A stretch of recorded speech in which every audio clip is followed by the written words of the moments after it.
Hey Greg, I wanted to give you a quick feedback on this. Ganymede, the Overall, third of the Galilean satellites orbiting Jupiter, the is first also thing here, very small animation thing. You get this sort of slide over, push forward, and I think there just needs to be a slower, like more gradual camera movement overall. Um, so it kind of feels like we're stopped. We move over, we slow down, then we move forward again. I like how we kind of come to rest here. This is nice. And then I like this. I would I would consider on this one how this will render. So what you may do 8% is larger. fade out the background. So if you rendered this in two different layers, you rendered the background and you rendered the foreground. Then what you could do is you could fade out the background before you do this like interesting thing here, because a lot of this is like sort of informational.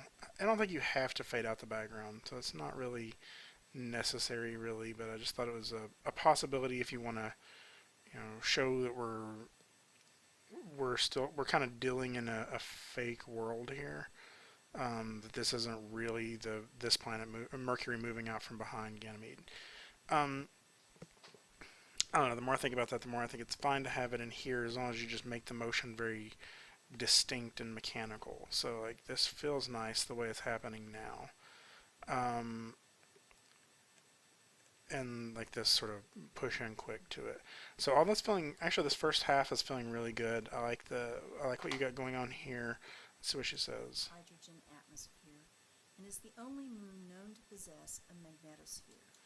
So you show the hydrogen atmosphere and it kind of highlights, and then you say something about the magnetosphere. And I wonder if we could just sort of evaluate what that means. Is it meaning that because I honestly don't know that it's probably not a gravitational thing. It's I guess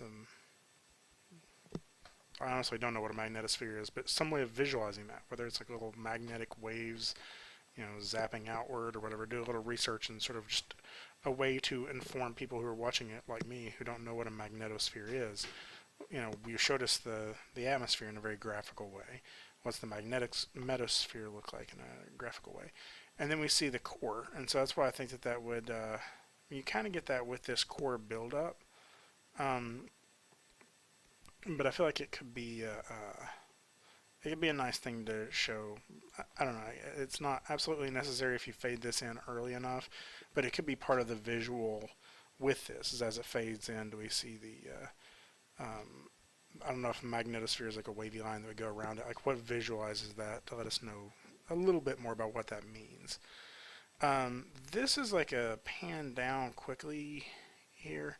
I think that probably should just be a fade or a cut to this. And I know this isn't what the final image will look like, but I think just a fade into to the ground will work better than any of this camera movement, which it may just be there to as kind of a placeholder. And we kind of get it a little bit here as well as we pop up to it.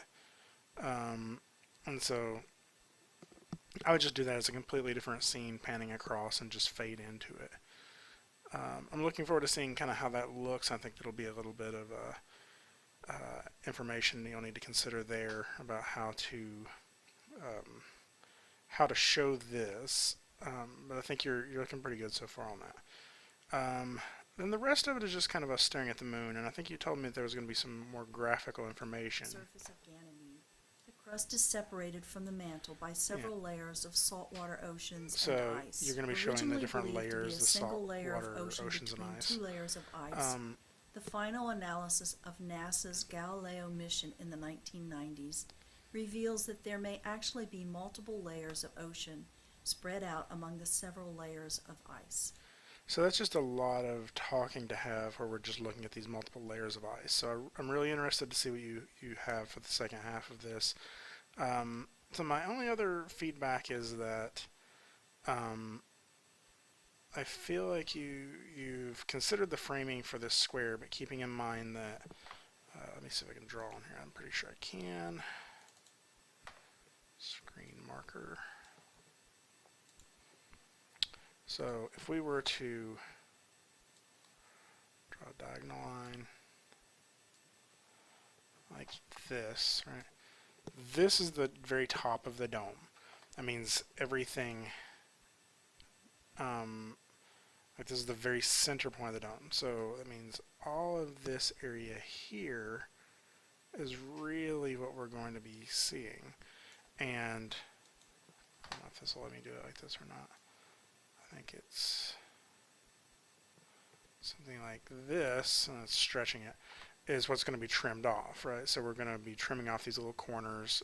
Probably not that much. It's probably actually going to dip a little bit lower here, but it's kind of a squat image instead of perfectly square. So that's, that's kind of what we're going to be seeing. So basically all of this region through here is what we're going to be focusing on. And that means everything back here is in the background, back behind us. Everything here is going to be to our left, and everything right here is going to be to our right. And so just kind of keep that in mind when you're framing it. I know you already know that and just haven't really had a chance to kind of focus on it, but I think that's going to require you to rework some of your cameras, because this is just going to be huge and even partially behind us. If this is the center, it's going to wrap around where we have to almost look behind us to be able to see the top of this. So I think it would be something more that's more small. And I know it's weird to our eye because we're used to framing stuff in this box, but that's one of the challenges of this. So those are my biggest notes. Otherwise, it's looking pretty good. Looking forward to seeing what some of the renders are looking like, especially with some of these graphical overlays that you're doing. So let me know if you have any more questions, and I'll talk to you soon.